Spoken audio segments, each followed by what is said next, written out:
All right. Welcome back, Jesse. Thank you. So we've got Toby and Luke, and they have just confirmed that they are playing Winner Takes All in their prize packs. Winner takes all. There you go.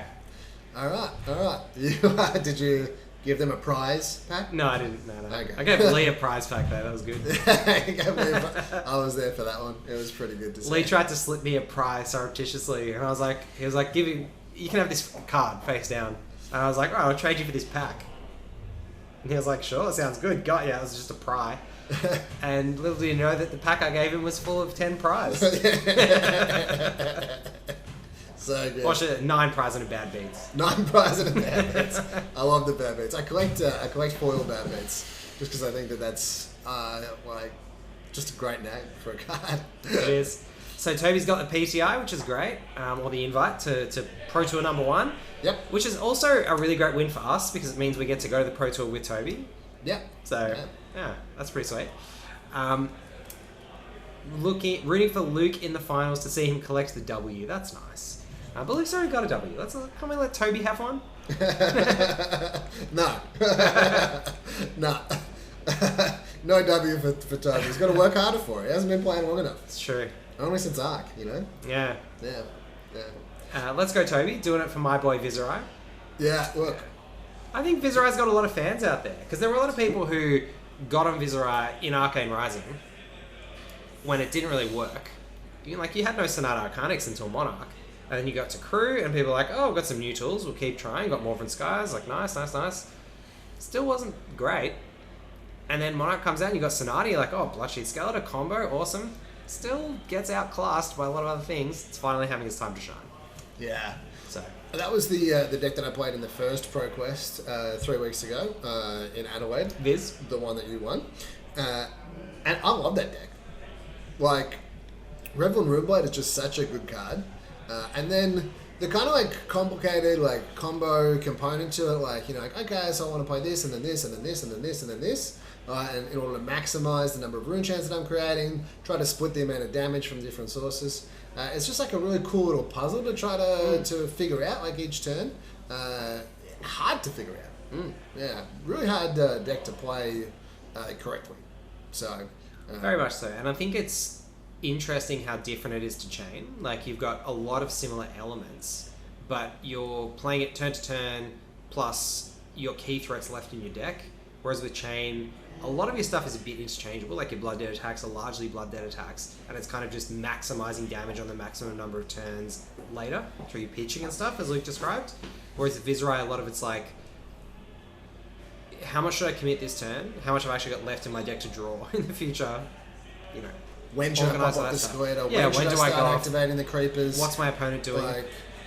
Do I do it now? Do I wait? Do I block out and then just make 3 rune chants with this Rune Blood incantation or something like that? Yeah. Do I block for 3 with my Rattlebones and my Become the Arknight now so that I can do some damage next turn?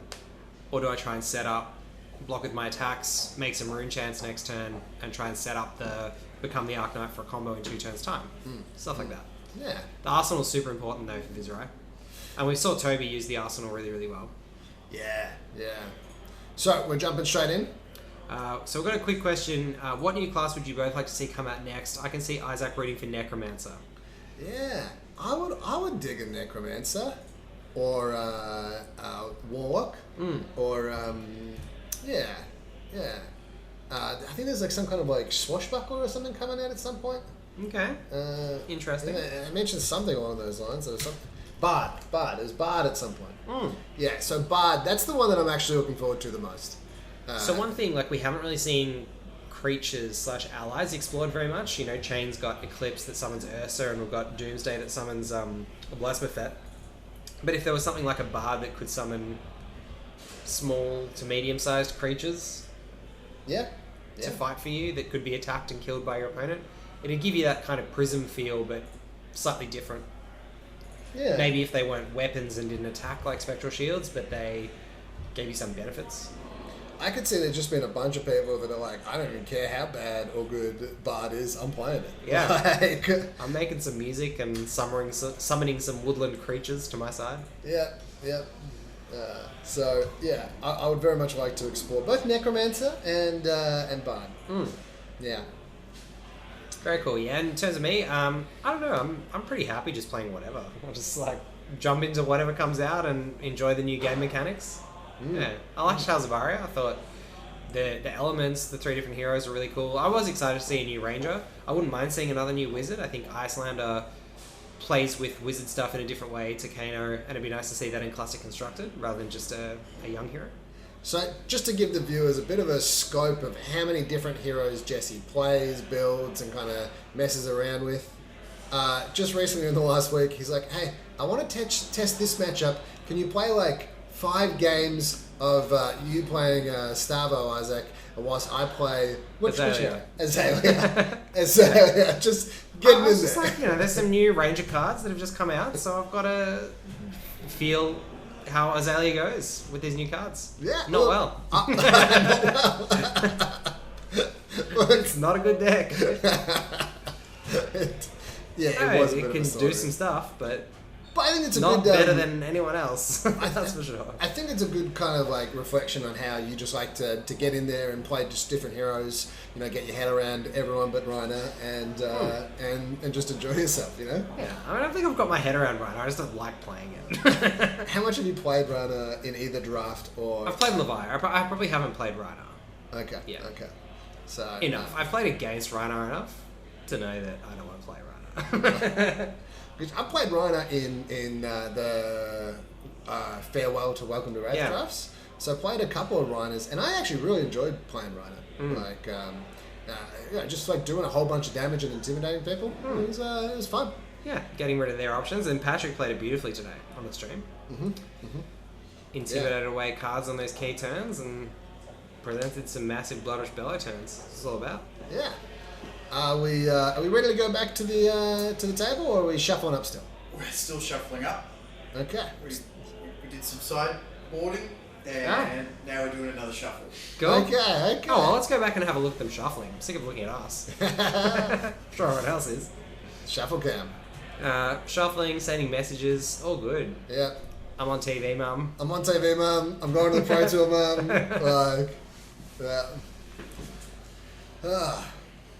This, like Viscerai versus Chane. So, 2 Rune Blades in there, both playing Rosetta Thorn. Tell you what, Rosetta Thorn, that's a good weapon. Yeah, before the ban announcement happened with Plunder Run and Ball Lightning, my target if I was LSS would have been Rosetta Thorn. I think it is just too good at 1 resource for 4 damage too often, and the damage is split across Arcane and Physical. That's just above rate compared to what other weapons can do. I mean, whatever. I'm not clamouring for Rosetta to be banned or anything, and I think they've successfully neutered Chane and Briar largely back to being fair with the rest of the pack. But Viscerai is... If Starvo wasn't able to put out such consistent damage, Viscerai would be stomping people. Yeah. Yeah, so it's interesting to kind of like... The rock, paper, scissors-esque aspect of Viscerai has a decent matchup versus Prism. Prism has a decent matchup versus Starvo, and then Starvo has a decent matchup versus Viscerai. Although, seeing the way that Joel played Viscerai into Starvo today, I'm like, maybe there's actually some game there. So, for sure. Yeah. And Toby just won the semi-final against Quan, who was on Starvo. Yeah. I heard that there was a Sonata turn involving about 25 damage for the first 9th blade attack or thereabouts, and that was too much for Quan to handle. Yeah, okay.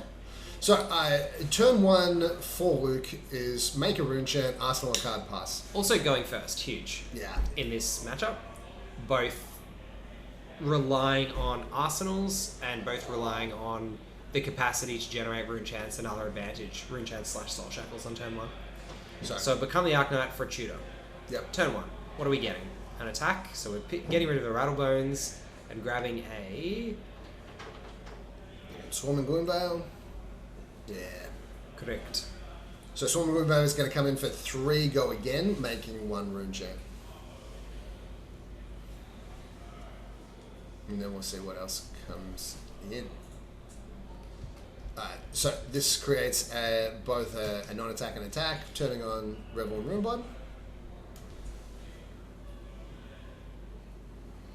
So Toby creating that rune chant, coming in for 3. Now there are some pretty cool, tricky little things that you can do with creepers and Swarm and Gloom Veil, because you can activate creepers and play something as an instant, which Toby did against Daniel. Yep, and that creates an aura, and that then turns on. That was pretty cool. So. We had what is that rune chanting? Which one's the... Read the Runes. Read the Runes. I always forget the names of these cards. So Toby could have Creepers that in. Yep. But for an extra damage, and knowing that he instead could Arsenal, rather than Creepers, Read the Runes, come in with Rosetta, pop on my rune chants. Yeah, it seems like a good idea to just create those rune chants, maybe build up, maybe have one of those combo turns. Mm-hmm. Maybe try and combo next turn. Because even if that is like a Revel and Runeblood in Arsenal or something here, with the Vexing Quill hand, if Toby draws a Sonata, he can conceivably Sonata for 5 or 6 next turn. Yeah.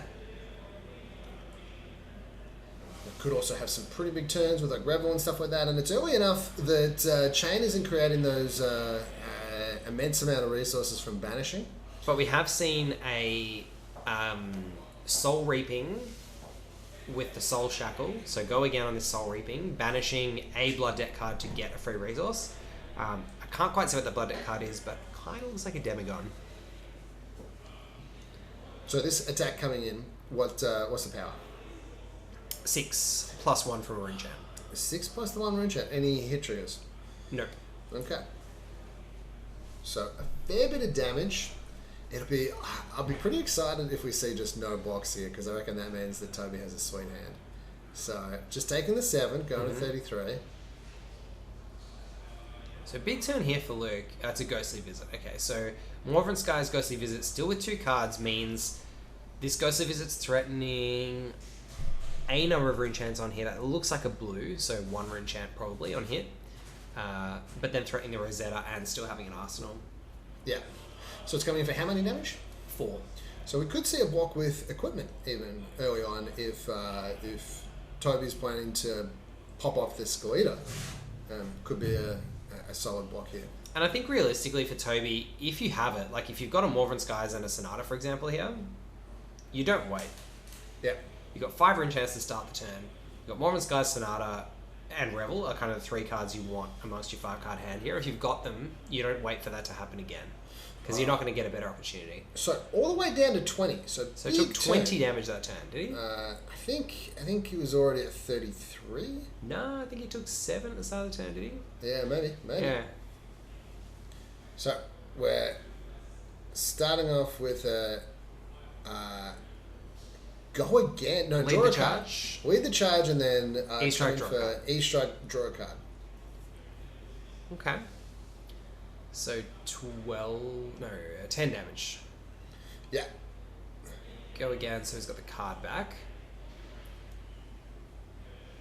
Alright. What's next? Okay, well that's the big threat that we saw last game from Vince. So threatening to eat up a Soul Shackle. So 7 damage, no go again, but creepers are still available. Yep. Only 1 card left though, I believe. Yeah, so unlikely that we're going to get a creeper's activation. Yeah, incredibly unlikely. But still, this 7 damage is starting to kill one of those Soul Shackles. And credit rune chant. So the question for Luke here is, does he go in with the early Husk? Or does he block out with some cards in hand and have a slightly weaker hand next turn to protect the Husk? Yeah. Husk blocking for 6, big game. Yeah, but Toby has put a lot of resources into this turn, because those 5 rune chants weren't just damage, like they were a resource that Toby's given up. Yeah. In order to present the amount of damage that he has this turn. Yeah, and just basically kind of said, like, I'm not going to Skeleta anytime soon. So the other option there for Toby was to kind of block out a whole bunch of his entire hand, just going, I'm going to wait to try to get this, like a good Skeleta hand. Which is a little dangerous, because you just might not ever hit it. Yep. And you're not threatening to strip any cards out of Chane's hand. So Chane gets the maximum opportunity to... Capitalise. Yeah. Has maximum tempo, and then can also just exile a bunch of good cards off the Chane ability. And Toby also knows that the Chane deck is a bit vulnerable to losing cards from hand, in the sense that things like the Belittle package, you need a few cards to make that work. So here, getting the Husk, which is, a big price to be getting on turn 2, has given up a lot of life to get there. We're seeing an Invert Existence hit the Banished Zone, which is threatening 2 arcane damage on tap. Okay, so Skullform coming in. That looks like a blue Shrill, so not a huge blue, amount of blue damage. Shrill. So 5 damage. Yeah. Plus the Minnoism, which I think's a red. And he has created a Soul Shackle this turn. So 8 go again, threatening the Rosetta, with I think 1 card left, and the Invert Existence sitting in the Banished Zone. So we can see a Spellblade Assault, a Ninth Blade of the Blood Oath, and a Meet and Greet, I believe, in Toby's hand. So a lot of 3 blocks, a lot of attacks. The cards that you want to see off your Sonata rather than seeing right now, I think. But again, for Toby, and this is the thing about this matchup between Viscerai and Chane, the plan of just block out and try and get to a good turn gets harder. If he's not presenting anything back the other way, not trying to strip cards out of Luke's hand, it becomes a problem. Yeah. The Husk being an exile and being Blood Debt, so 1 damage each turn, does also add up over a long period of time. So there is some benefit to just kind of blocking out, but then also those shackles getting bigger and bigger, meaning that, can be a bit of a problem. So, we block for 6, take 2, and Rosetta Thorn coming in, and we're taking 4. Okay. And we see an Arsenal and Pass from Fletcher, Luke Fletcher. Who takes 2 Blood Debt, 1 for the Invert and 1 for the Husk. Alright. So, Morven Skies into... what have we got there? Is that Shrill as well? Shrill, yep. And I don't think either are playing red Shrill from memory, so I think it's probably a blue. Yep, makes sense. So we're taking 1 from the Rune Chant straight up. Actually, Luke might be playing red Shrill, but Toby's not. Let's have a look. And then we see a block 7. And then coming in with a Thorn for 2, 2, and 1. So down to 20. And no card in Arsenal. Drawing up. We see 2 hits, it looks like. So a Half from Beyond and a Demagon.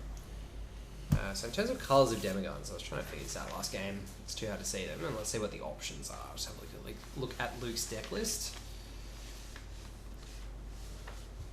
So we've got 2 yellows, 3 blues, and 3 reds.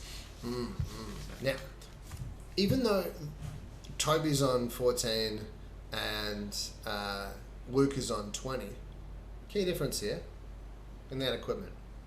So you see that Toby, now is that a Vexing Quill hand or is that, okay. It's a Quill hand. So 2 4-block available on the helmet plus the Scalita, and then 1 extra block available from the Creepers. Whereas if we look on the other side, Luke has just the 1 block available from the Creepers. So we see the first use of that Skullcap being a block 2, and then Rosetta Thorn coming in, and a block with Scalita, and then we see 2 damage from Blood Debt for Luke Fletcher, and then a pass the turn. And I think 2 cards here for Toby. So if Toby's got a Rune Chant Generator, 3 cards for Toby. Okay. And that's a good 3-card hand. Because that's actually presenting a reasonable amount of damage. Yep. Spellblade Assault with a relevant on-hit trigger from, I think, a red Morven Skies. Yep. Creepers goes in front, and then Rosetta for 2, 2, and 3. So we see a pitch 3 to block the 3 Rune Chants, and then get hit for 4. So 14 plays 12. Luke did block with a couple of cards there. He's hit some nice banishes. So 4 Blood Debt cards. The key question here now is how many non-attacks does Luke have? No creepers to give Go Again. Yeah, so Go Again is going to be key here. And we might actually see Blood Debt be a problem. Could be. If we don't have enough... But we've got a Shadow Puppetry. So that's a good start for Luke. Shadow Puppetry, a pitch, which is the only way to turn on that mutated mass to even do anything. And we've still got a card in Banish. So if that's like another Shadow Puppetry, that's a big game. Yeah. Like, that's a problem for Toby. But if Luke is restricted to 2 attacks here, he's going to take an actual chunk of Blood Debt. He's going to take 4 Blood Debt.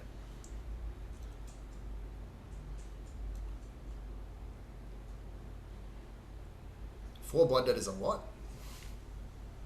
Especially because, if Toby comes in with a big attack that means that you might have to block some, then that Blood Debt could get, you could get another 3 or 4 Blood Debts next turn, and that could be a real problem. So that being said, I think I'd still prefer to have the Blood Debts than to not have the Blood Debts. Yeah. Just the multitude of options available. So Toby's done a really valiant effort of keeping on attacking Luke's life total, despite Luke's card advantage at this stage of the game. Mm-hmm.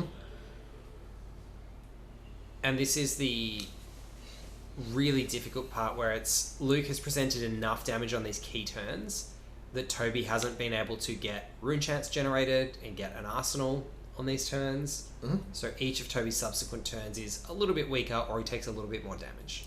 Yep.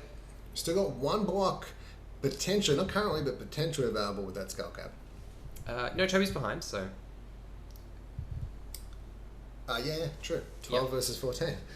Thank you for the correction. So, 1 block available on that Skull Cap.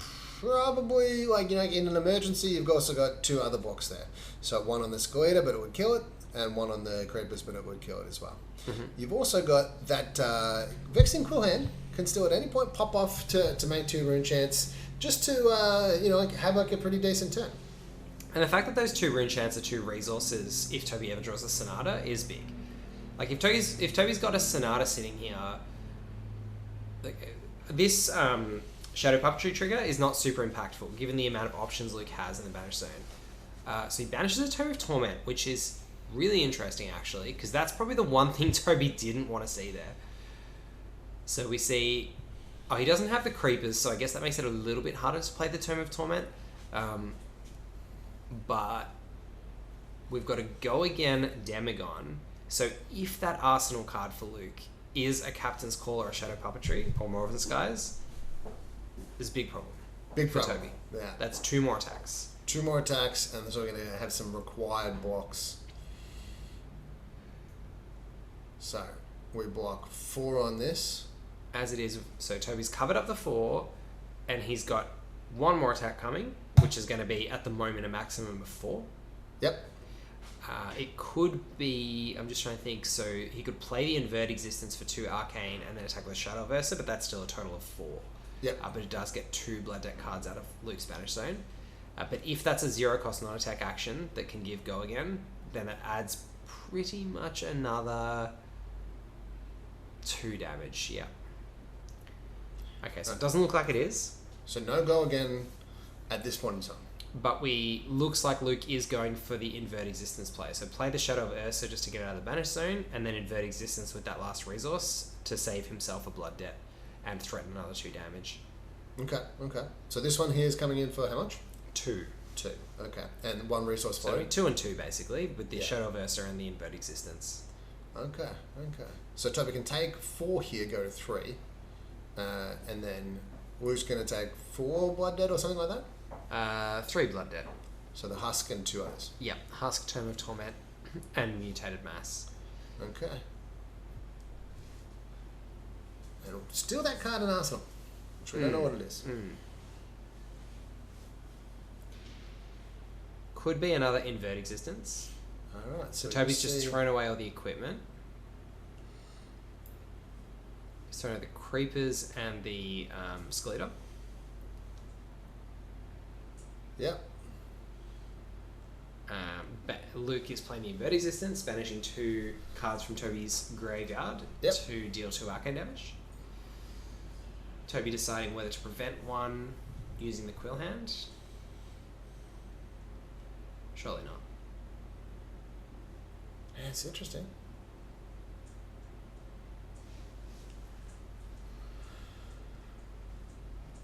So those 2 plus the husk. Or maybe Luke banished 2 attacks and didn't threaten 2 damage? No. Sure. Yeah, okay. I was going to say. Down to 5. That would be some no serious big Skeleta brain here. stuff. So, no Skeleta, but still the Quill Hand. Yep.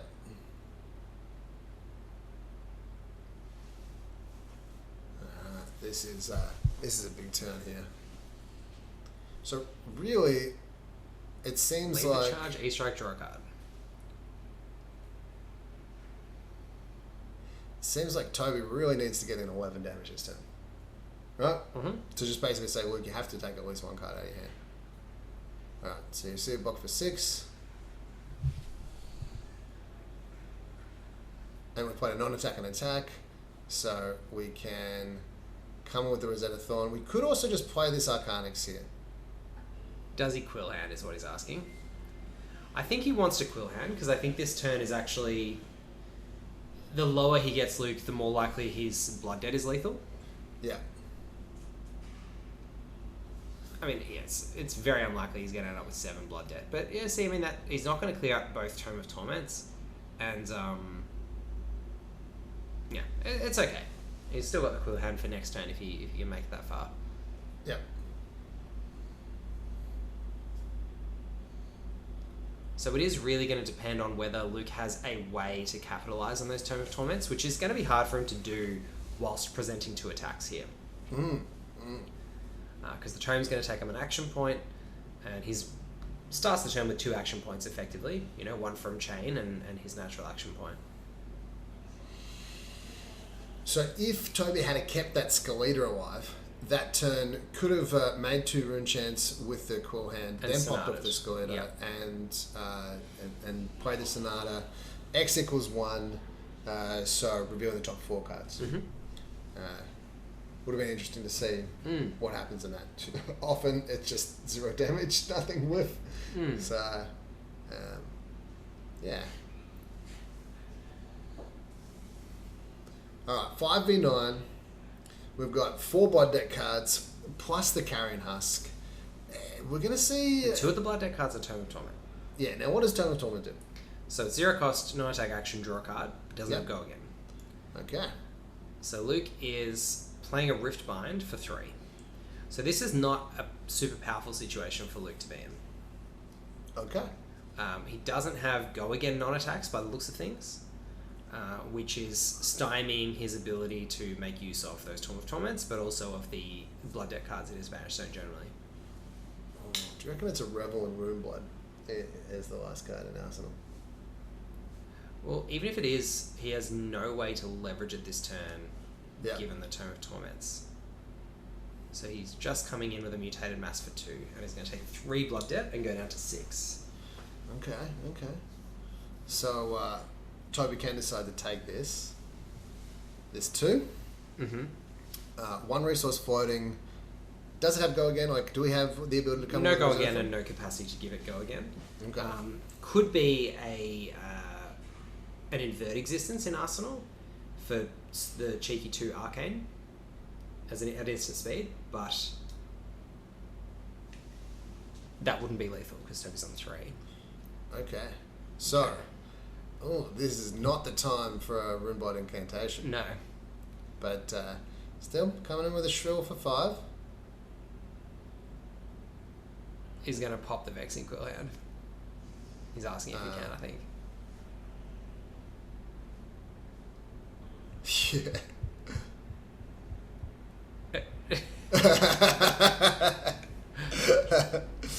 Toby, I think Toby commented on the fact that it was funny that his Shrill of Skull form wasn't lethal, and then realised that he had Vexing Quill Hand. I think that's what happened. But the Rune Blood incantation is an aura, yeah? Yes, but it's still 5. Yeah. And And Luke's on 6. looks on 6. Yeah. Sorry. Just working out if Toby can have the taxi backsy or not. These two are good mates, but also like yeah. Yeah. Well, that's a miss for So that double Howl from Beyond. So Luke has to kill Toby this turn. Yep. But he's got 2 Howl from Beyonds, which is exactly what Luke wanted to see. Yeah, and now if Toby had cracked the quill hand, it basically would have just said, okay, you have to pitch 1 card in your hand. Mm-hmm. So you have 1 less card to deal with. But it would have also meant that Toby doesn't have access to Arcane Barrier. Arcane Barrier. Yeah. Now that Runeblight incantation, really good early on, but Garbage. garbage. Ugh, the garbage. So Minnowism into... So depending on how many... This is again the resource crunch, so how many blues does Luke have? Yeah. So he's belittling. Does he have the trigger for the belittle? No. But belittle is still a turn extender. That's still another attack that Toby's got to block. That's the Revel and And Runeblight. it's the Revel, and that's it. GG. Alright, GG. Alright, Luke Fletcher taking it down. Congratulations, Luke. So that's the end of the tournament, guys. Thanks for watching. I'll take these off again. I was going to go into the hall. Thanks for watching, and yeah, I hope you've enjoyed the coverage. Been Jesse, Muleman, Marshall, and Isaac Lee, as you can see on the screen. I've had a great time. Yeah, great time. Thanks everybody for joining in the chat, making the comments, engaging with us, and just checking out like a really good tournament with a really good game, really good bunch of people, run by a really good tournament organizer. Like, yeah, just a great day. Now we could get an interview in with the winner. We could chat. We've already had a chat to Luke. What do you reckon? We've had chat to Luke and Toby. I think people know what the vibe I is. think they probably want to get home after all this day. I think we call it a day at this point. Yeah, we can ask them if they want to open the gold foil on stream. Actually, gold foil. You're totally right. Thank you. Let's see the gold foil. Oh my god, how could I forget about the gold foil? So, for those that don't know about the gold foil, basically first place in today's event gets the invite, but they also get a special promo card that is packed into a very cool looking black folder like thing, and if you open it and there's a random gold promo inside that could be worth anything between like $1,000 and like $5,000. So an incredibly expensive card. Now, because it could be anywhere between $1,000 and $5,000, one of the things that a lot of people have been doing is just not opening it, because maybe the EV is like actually better to keep it sealed because it's how special it is, and because so many people open them because it's so cool to open. So like this special promo, people are not opening it. And I think that's what they're planning to do. So Luke can tell you on stream. He's gonna come in, have a look directly at the camera, and tell you what he's doing. Yeah. All right. Congratulations! Thank you. On another victory. Got the people here. Like, how you feeling? How many viewers we got? We got some number of viewers. Awesome. What do you want to say to those viewers? Fab's good fun. Fab's good fun. You heard it here, chat. I think that you got to be pretty exhausted at this point. Congratulations to everybody that did well. Congratulations to Toby for getting that Pro Tour invite because it gets passed down. Congratulations to Luke for taking down his second Pro Quest. Like gaining a bunch of those points. Just Good XP. Yeah, a lot of XP. Good times. Well played. Thank you. And we'll see you at the next one. I gotta present Luke his prize. Yep. So this is that gold foil, and I believe that you guys are gonna keep it. Is that right? It will be staying sealed, yeah. Yeah, It'll be stay staying sealed. Vote in the chat. Vote in the chat whether he should open it or not. You're not gonna get him to open it. Yeah. If we can get 50 likes on this video. 75. All right. Well done. Thank you very much. you, Thanks for thank coming you. today. Thanks. Good job, Luke. Thanks, Jay, for organising a great Thank tournament. you, Isaac and Jesse, Thank you, for being Jason. on stream today. It's been a real tough day. Thank you for the entire community and everyone who supported us. Thank you to our judges, Nash and Arthur. Yep. Thank you to everyone else who helped out during the day, and to Jack working in the background. Hey! if people want to come into Grand J Games to maybe learn how to play Flesh and Blood, whereabouts are you located, Jay? So we're located at 69 Rose Street in Essendon. So we're a store in Melbourne. We do Flesh and Blood on Friday nights.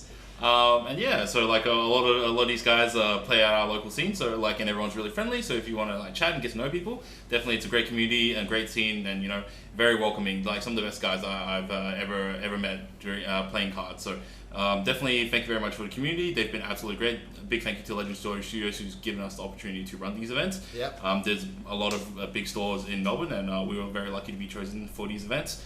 Especially considering we were a smaller store. But thank you very much for everyone.